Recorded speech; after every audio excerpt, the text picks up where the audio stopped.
Muito bem, estamos aí em clima de festa, Natal. Nós aguardamos com tanta ansiedade e é um tempo de encontro de famílias, encontro de amigos, de festas. É tudo muito bacana, muito gostoso. E, na verdade, quando chegou novembro, eu falei, uau, já estamos em novembro. Já chegou dezembro. Para mim, o Natal tinha passado há poucos dias. Parece que o tempo está voando bastante aí, né? Mas temos esse tempo de desfrute. E nós queremos compartilhar com os irmãos, nessa noite, algo muito especial sobre o Natal, que tanto mexe com o coração das pessoas. Natal, quando Deus derramou esperança. Isaías capítulo 9, verso 2, eu gostaria que você pudesse ficar com sua Bíblia aberta, o aplicativo, embora alguns versículos estarão sendo projetados, mas nem todos que eu vou ler estarão sendo projetados. Diz assim: o povo que caminhava em trevas viu uma grande luz. Sobre os que viviam na terra da sombra da morte, raiou uma luz. Na Bíblia, a mensagem, ela diz assim: assentados naquela escura região da morte, viram o sol raiar. O contexto aqui de Isaías, um profeta messiânico, é que Acás reinava. Acás não foi um bom rei. Ele era perverso, o seu coração estava afastado de Deus. Ele escolheu viver contrário à vontade de Deus. Ele se tornou corrupto. A imoralidade tomou conta de Israel, a violência. E Acás, ele não fez o que era reto diante dos olhos do Senhor. Israel sofria, a Assíria era um inimigo ferronho, e a Assíria já tinha tomado 3 cidades em poder de si, como consta no versículo 1 desse capítulo que nós lemos. O povo andava triste, amargurado, o povo andava sentido, sem esperança nenhuma, o povo estava abatido, vamos dizer, deprimido. Por isso, Deus convoca a Isaías a trazer essa mensagem, que o povo que andava triste, que andava em trevas, que andava abatido, viu raiar uma luz. Esse é um ato missionário de Deus, trazendo a mensagem para o povo, a mensagem de que viria o Salvador. É bem verdade que para aquele tempo, assim como para nós, muitas vezes, acreditamos que tudo vai ficar bom agora, que tudo vai melhorar. Aí o povo esperava isso. Olha, se vai ser tão bom, vai vir esta luz que vai brilhar, provavelmente o rei vai ser deposto. Provavelmente pode ser que ele mude o coração dele em relação a Deus. Aí as coisas tendem a melhorar. Essa é a expectativa humana. Mas o que Isaías estava trazendo de mensagem para esse povo é que a chegada deste rei traria um reino justo, um reino de equidade, um reino reto, um reino que traria felicidade ao povo, prosperidade a cada um. Esse reino não vai acontecer no nosso tempo. Esse reino, ele é eterno. Jesus estabeleceu o seu reino em nós para entregarmos às pessoas aquilo que Ele nos deu como mensagem de esperança à vida de cada um.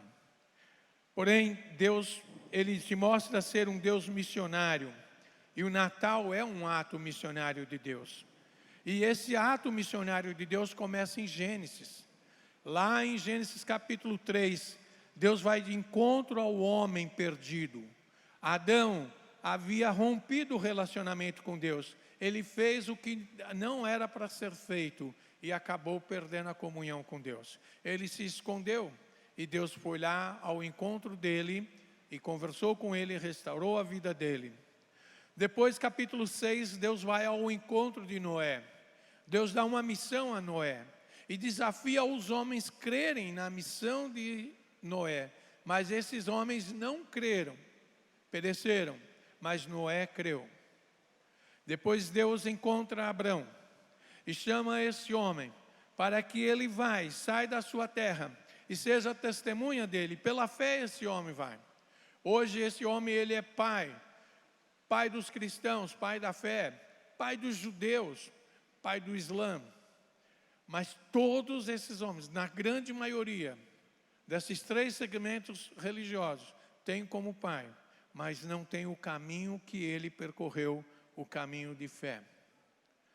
Então, Deus vem levantando homens ao longo da história.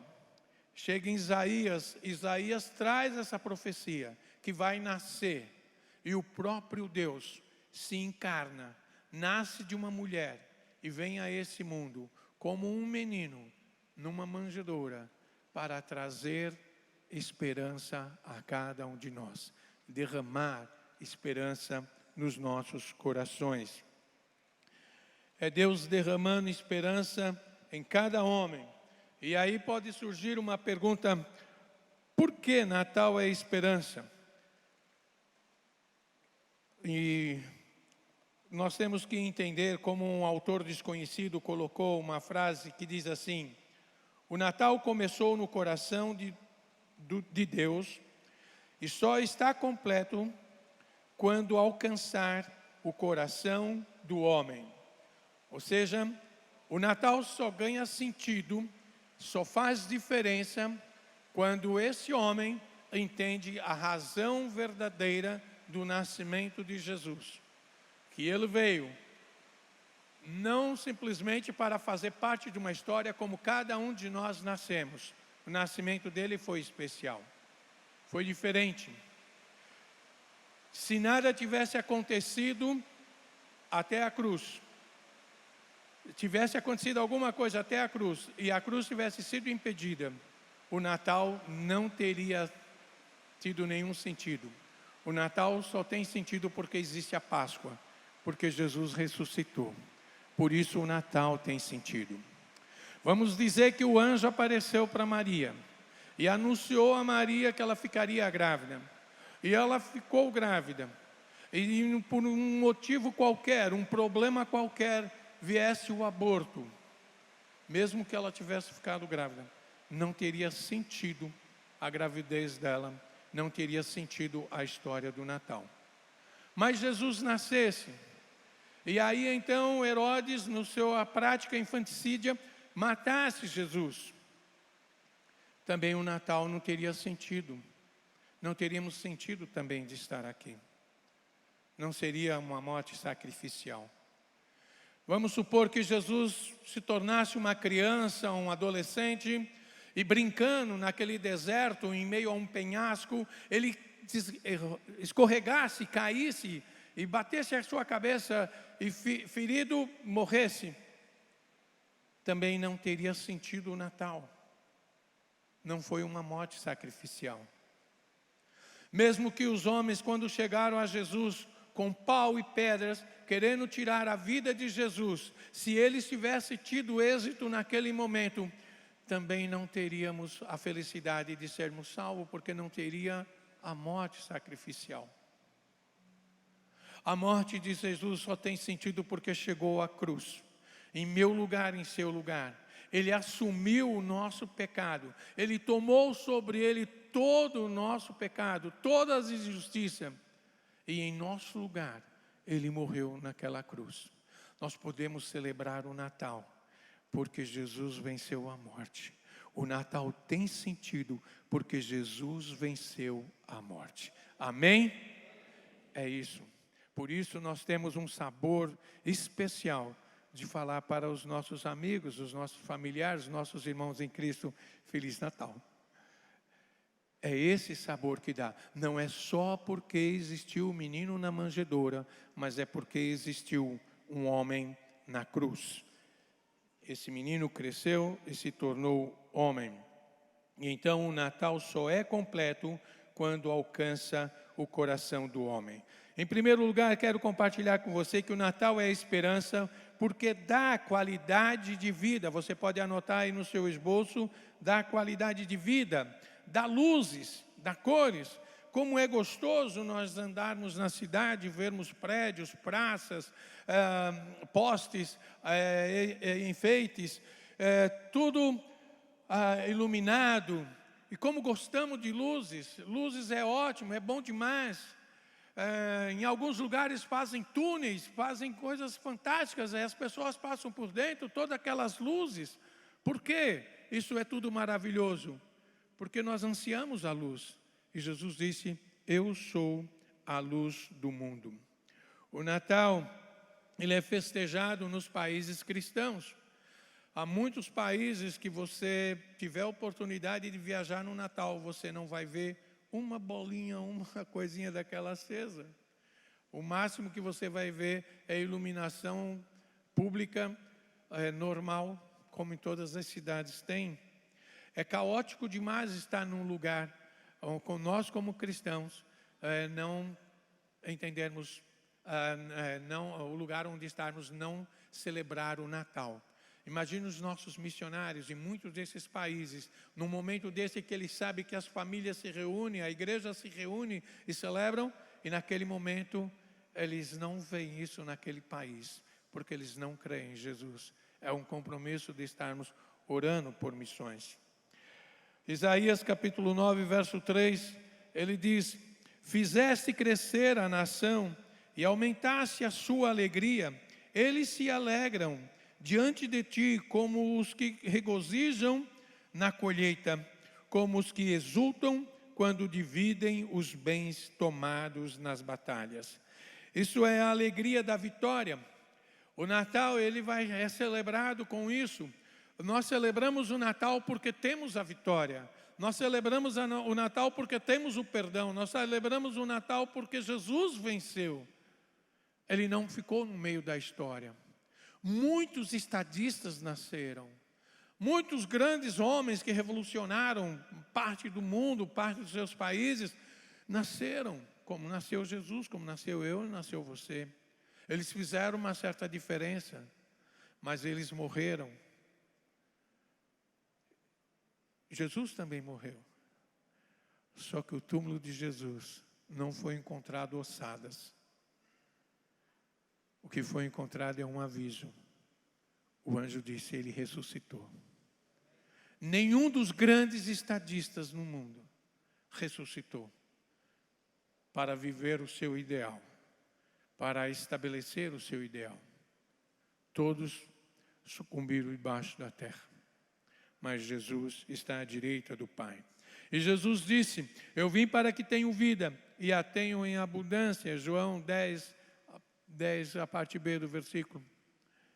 Ele veio para nos dar uma qualidade de vida, uma vida excelente, uma vida completa, uma vida com gosto de vida, uma vida colorida, uma vida cheia de luzes.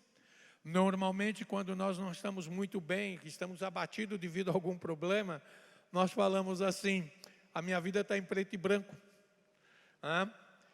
Mas quando está tudo bem, é TV colorida.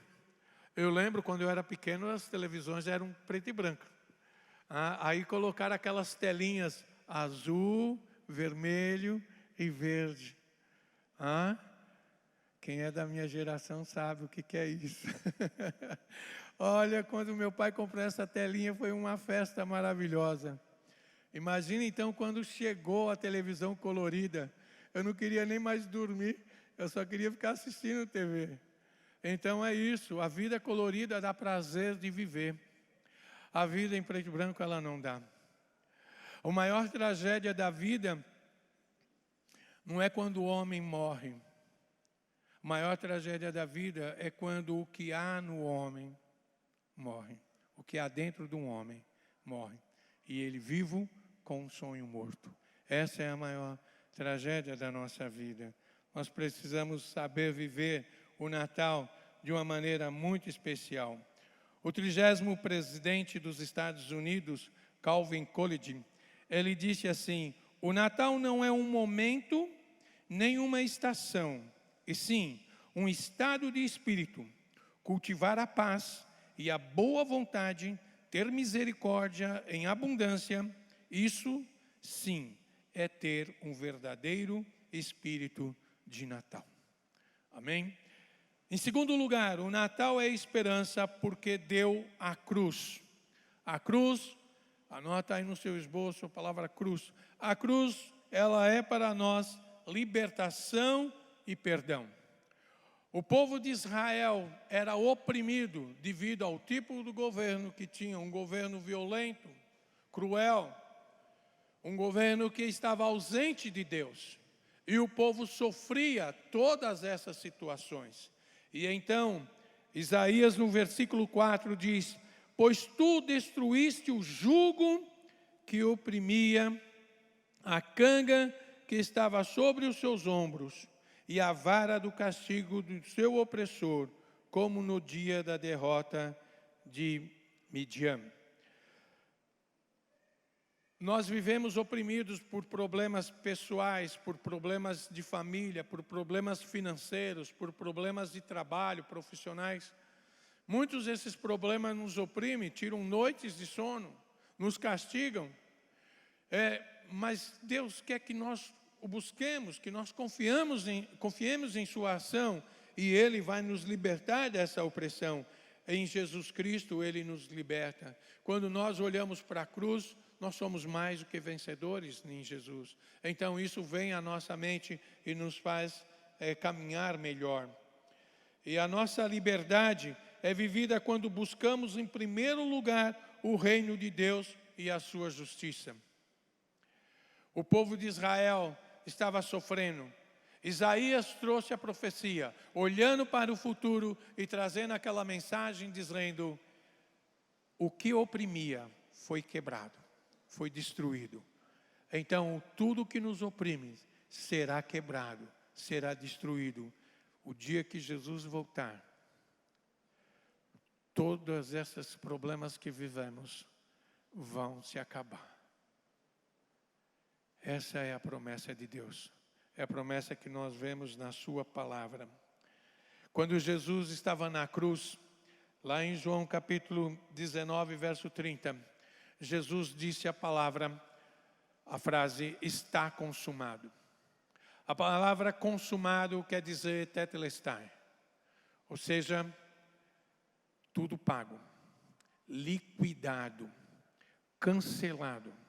Não ficou um centavo correndo juros, nada. Toda a dívida que tínhamos foi pago em Jesus Cristo. Por isso nós temos essa certeza de que toda essa maldição existente por causa do príncipe das trevas, ela será destruída. Jesus veio como um bebezinho realmente. Morreu como um homem inocente, para que nós pudéssemos ter vida, e vida com abundância. Como eu falei, Jesus nasceu, Ele cresceu, Ele se desenvolveu, tornou-se homem, Ele assumiu a missão, e Ele foi até a cruz, Ele morreu por nós, a missão está completa, não faltou nada. Uma certa vez um homem que fazia uma construção para nós, ele disse assim: eu só vou acreditar em Deus o dia que o mundo ficar tudo em paz, todo mundo amigo, todo mundo certinho, tudo correndo bem. Por que tanta violência? E eu disse para ele assim: porque todo mundo está esperando isso acontecer e ninguém se põe para se fazer acontecer. Deus não veio resolver o problema do mundo, Deus veio resolver o problema do homem. Quando se resolve o problema do homem, uma série de coisas acontecem. Muitas pessoas comemoram o Natal, mas o coração deles está longe. Eles comemoram o nascimento do menino Jesus, mas não entenderam ainda a necessidade de aceitar a cruz. O Natal não é completo nessas vidas. O Natal só é completo quando o homem comemora o nascimento do menino Jesus, mas a cruz já está em seu coração. Ele aceitou Jesus como seu único e suficiente Salvador. Simeão, quando aguardava a promessa de Deus, recebe os meninos em seus braços, ele faz a oração: ó soberano, como prometeste, agora podes despedir em paz o teu servo, pois os meus olhos já viram a tua salvação, que preparaste à vista de todos os povos, a luz para a revelação aos gentios e para a glória de Israel, o teu povo. Essa foi a alegria de um homem que guardava o derramar da esperança de Deus. E quando ele pega a esperança em seus braços, ele diz: eu não tenho mais sentido de viver nessa vida, porque os meus olhos contemplaram a sua salvação. É fantástico essa situação. Terceiro lugar, o Natal é esperança, porque dará um governo de equidade, um governo justo. O Natal, ele é importante para nós, porque quando nós olhamos a própria musiquinha tradicional do Natal, tudo é paz, tudo é amor, né?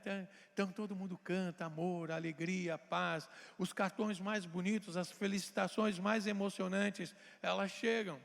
E tudo isso é verdade em Jesus Cristo.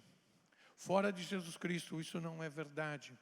Porque para o mundo, paz é quando tem dinheiro. Para o mundo, paz é quando tem saúde.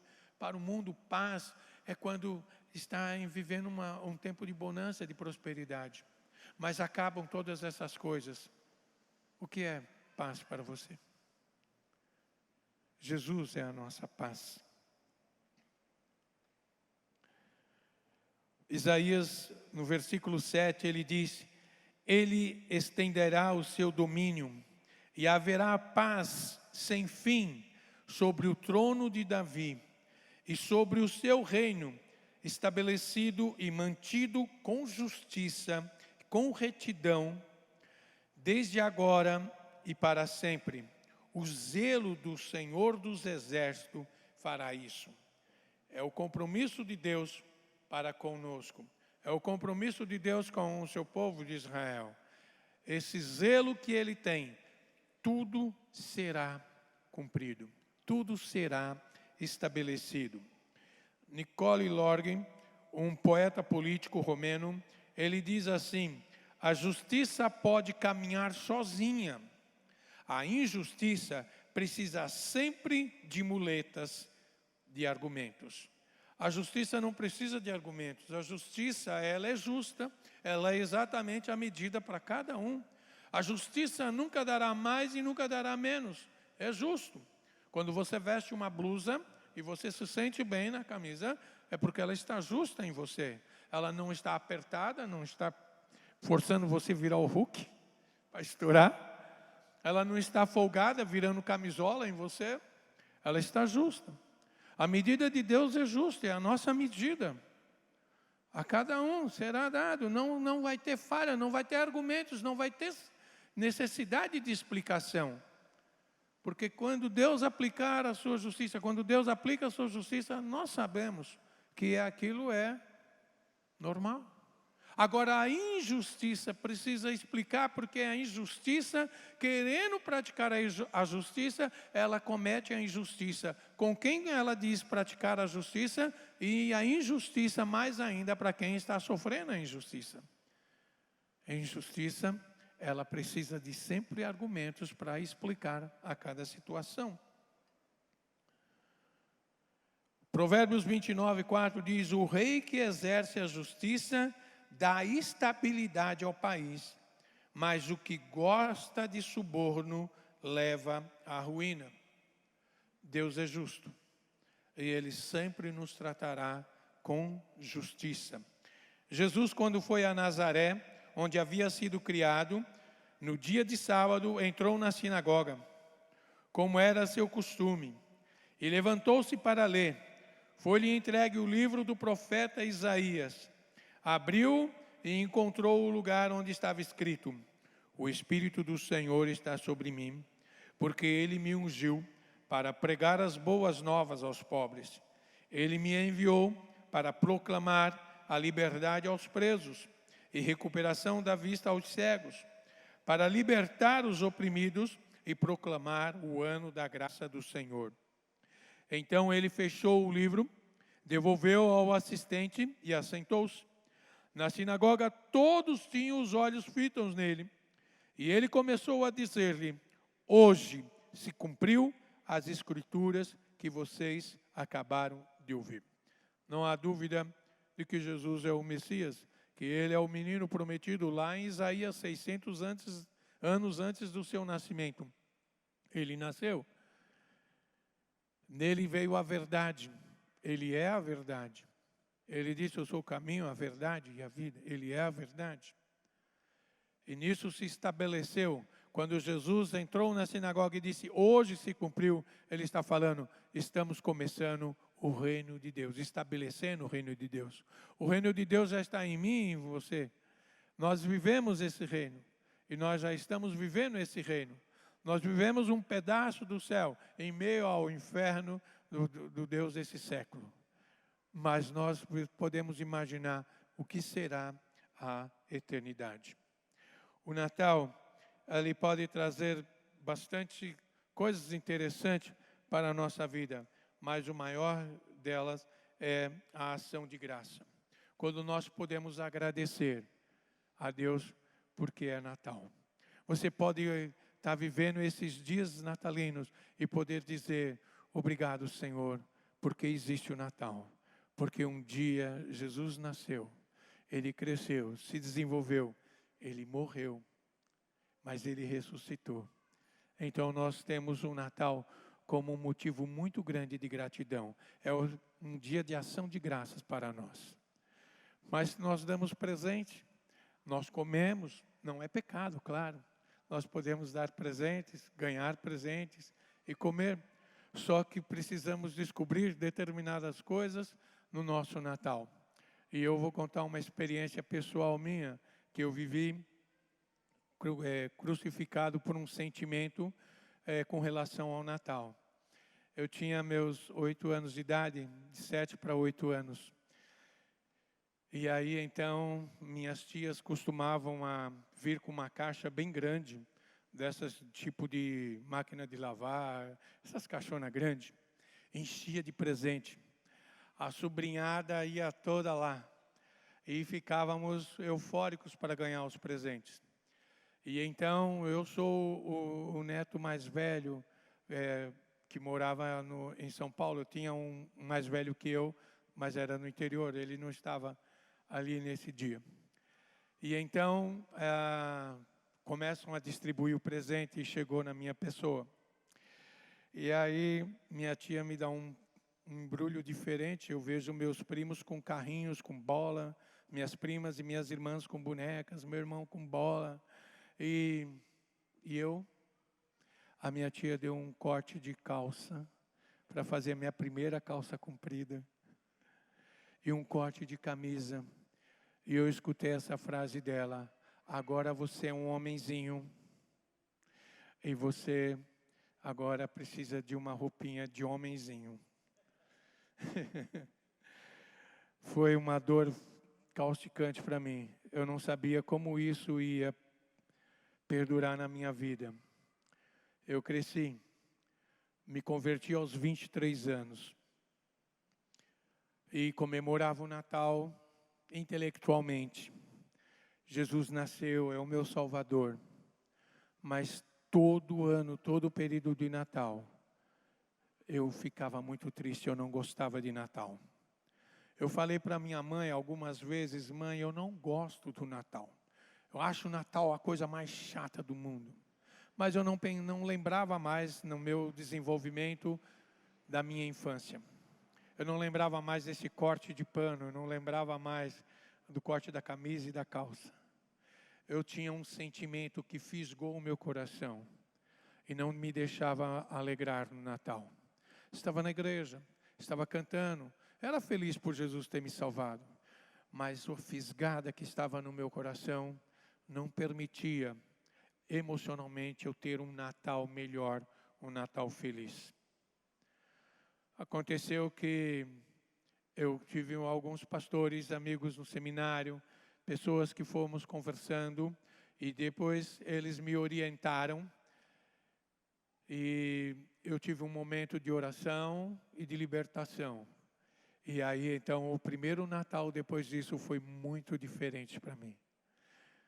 Vovôs, vovós, papais, mamães, titio, titias, quando for dar o presente e aquele sobrinho que já virou um homenzinho, mesmo que você for dar alguma coisa porque ele é um homenzinho, antes de tudo mostre o verdadeiro sentido do Natal. Hoje pela manhã, depois que saí aqui, uma irmã chegou para mim e falou: pastor, eu achei que era só eu que tinha tido esse sentimento. Eu ficava muito fechada comigo por causa desse sentimento. Mas que bom que o senhor compartilhou. Me libertei desse sentimento. Amém?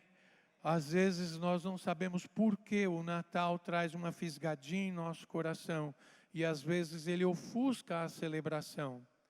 Reporte a um Natal passado. E então eu perdoei a minha tia. Eu tive que perdoá-la, coitada. Ela não teve culpa disso. Ela fez o melhor. Ela tinha a alegria de ver o homenzinho, o sobrinho dela, o primeiro, o mais velho, que morava perto dela. Ela queria dar um presente adequado para ele. Mas o inimigo aproveitou esse momento e fisgou o coração, né? O verdadeiro sentido do Natal é que o nosso Salvador, que venceu lá na Páscoa, é Ele o sentido maior do nosso Natal.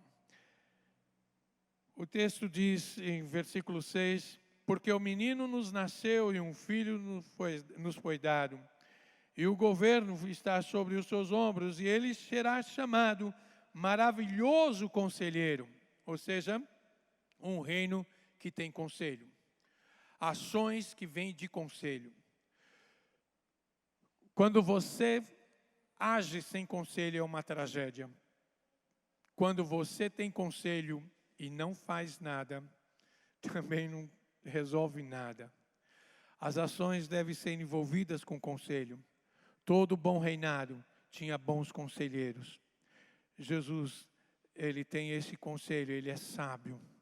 Ele é o próprio Rei, o Rei dos Reis, Senhor dos Senhores. Continua o versículo e diz: o Deus poderoso, o homem de guerra, o homem que nos dá sabedoria e força, um rei que nos prepara para lutar, um rei que nos prepara para vencer, um rei que nos prepara sempre para ganhar a cada batalha que surge sobre a nossa vida.